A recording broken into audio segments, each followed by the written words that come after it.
Je dirais nuit polaire, magie blanche et puis force animale. Ça fait 6 mots, c'est vrai.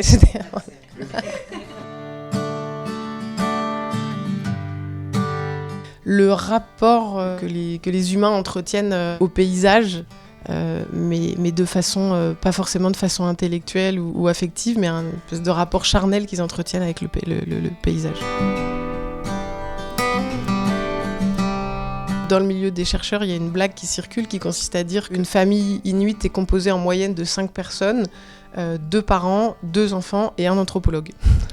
Parce que voilà, c'est une population qui est étudiée depuis longtemps et donc effectivement ils ont eu l'habitude d'être beaucoup visités au point que voilà, c'est presque un membre à part entière de la famille maintenant, l'anthropologue.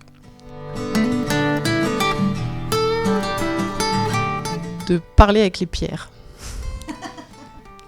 En fait, pendant longtemps, j'ai pensé que les pierres étaient mortes, alors qu'en fait, c'est juste c'est quelque chose qui a une vie par rapport à la nôtre qui est très ralentie.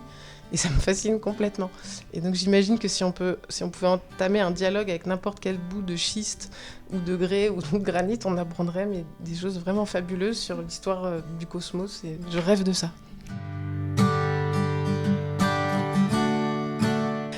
C'est toujours un peu en lien avec les Inuits. C'est une artiste qui s'appelle Elisapi Isaac et une chanson très belle qui s'appelle Arnak. Arnak en Inuktitut, ça veut dire femme. En Amérique du Nord, beaucoup de femmes qui disparaissent, des homicides, des agressions.